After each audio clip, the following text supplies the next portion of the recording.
guys, it's Rachel Stewart with Spend Smart, Live Happy, and today we're going to be talking about how to reduce your energy costs.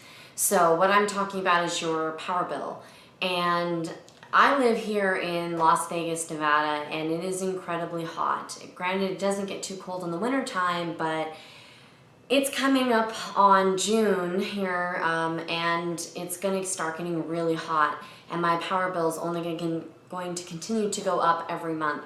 So I really decided I wanted to try some different things to see if I could decrease my power bill, and I'm happy to report that I have been successful after just 2 weeks worth of efforts. So today I'm going to tell you the top 12 ways that you can save on your electric bill.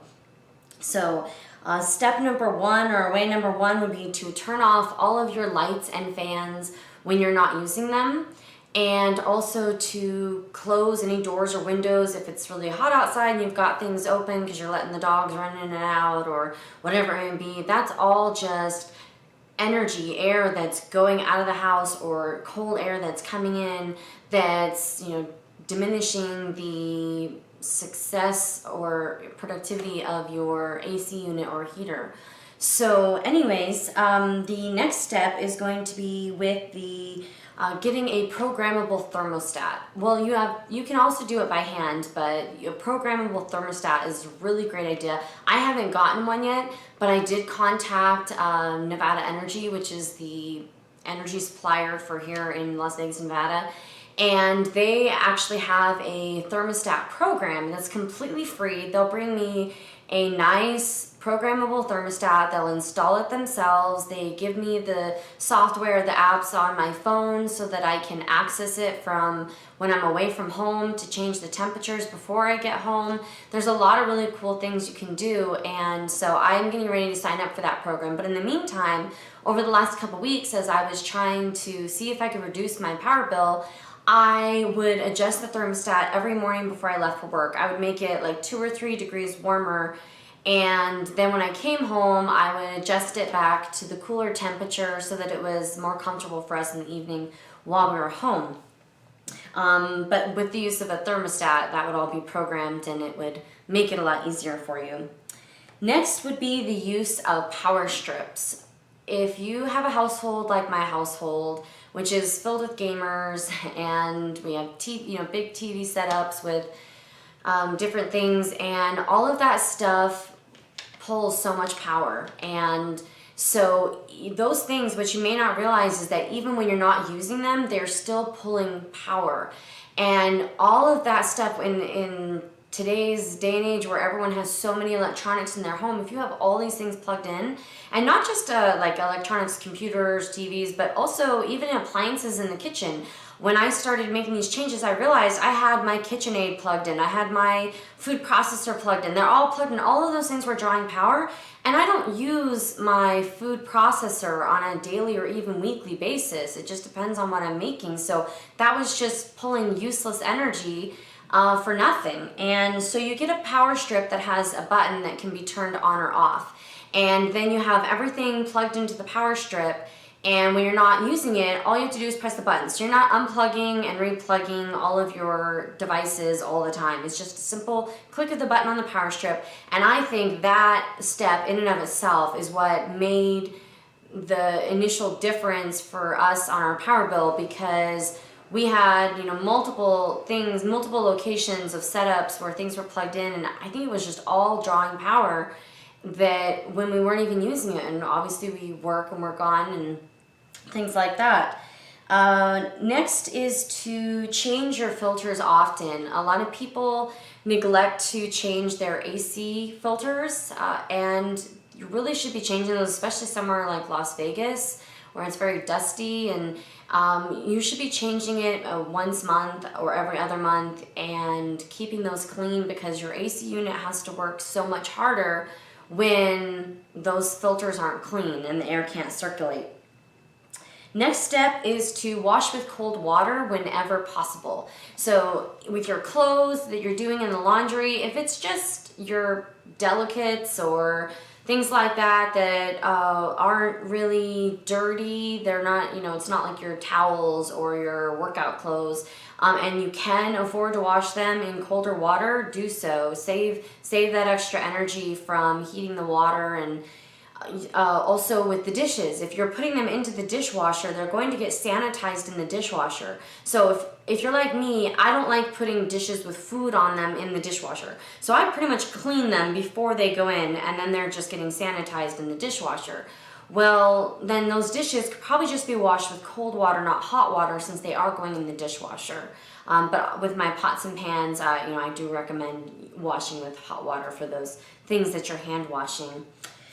Next would be to use the appliances at night when they're cooler temperatures. So think about Thanksgiving Day when everyone's bustling around in the kitchen and there's 6 different things cooking at one time. It gets hot. And when you're cooking and it starts heating up and distributing that heat throughout the house, your AC unit is having to work that much harder. So if at all possible, try to cook or run the dishwasher or different things when the temperatures are cooler. I mean, you're gonna have to cook, you know, lunch or breakfast, things like that, but if you can, try to do your main cooking when it's much cooler outside so your AC unit doesn't have to work as hard. Next would be to set your water heater to 120 degrees. Some water heaters are set hotter than that, and it's really not necessary. Just think about your house, and when you take a shower, do you ever turn it too hot and it gets so scalding you have to turn it down? Well, if that's the case, you should probably turn down your water heater because it may be set too high and using more energy than it would otherwise. Next is to keep your freezer as full as possible. And I would also highly recommend, this is kind of off topic, but if you don't have a deep freezer, get a deep freezer. Because when it comes to saving money on your groceries, your family's food or your food, you can save so much money by buying your meat in bulk when it's at its rock bottom price. And also, you know, pre-preparing meals and freezing them so they're ready so that you're less likely to use fast foods or something in the future if you're, you know, too tired to cook dinner. And so I really recommend getting a deep freezer and doing some food preserving and things like that, some freezing. So anyways, you want to keep, if you have a deep freezer or even just your freezer in the kitchen that's part of your refrigerator, keep them as full as possible so that it takes less energy to keep the freezer at a cold temperature than if the air is having to circulate too much. Okay, next would be to always do full loads of dishes and laundry. Your washing machine or your dishwasher has to work just as hard to wash 3 plates in the dishwasher as it does to wash a jam-packed load. So it makes the most sense to not just do a few dishes and run the dishwasher, because you're wasting a lot of energy by doing that, is to wait until you've got a full load, then run it through. And if you like our house, you just have to make sure you unload it after it's finished. So, all right, you would use energy efficient bulbs. Now this is one step I haven't tried yet, because my boyfriend recently bought a whole bunch of light bulbs, and I think he would kill me if on this little cost-saving adventure I'm on, if I tell him that all the money he spent on light bulbs needs to be wasted because I'm getting energy efficient bulbs, which that by itself would not be very efficient. I might as well just use these bulbs, and then as they die out, replace them with energy efficient bulbs, and then slowly over the next year, 2 years, I will have changed all the bulbs out and will be in a more energy efficient plan. But I am recommending to change out your bulbs. That is something that I'm planning on doing, and I encourage you to do the same. Okay, check all the caulking and weather stripping at your house. There are a lot of areas where air could be escaping or entering in that's going to mess up your temperature zone you've got going on in your house. And I really like to keep it cool in my house, so I am going to be checking all of my weather stripping and caulking to make sure that as it gets hotter outside here in Vegas, that I can still keep my AC as cool as possible without my air just escaping through cracks or hot air coming in. All right, and the final step or change you can make is to get your AC unit and heater unit serviced seasonally, every year. If you're not already doing so, it can really improve the efficiency of your units and allow them to work with using less energy. So I would really recommend doing that if you're not currently doing it. And I think there's companies that they offer like kind of membership annual plans where you just pay so much per year, and it includes your AC and furnace servicing.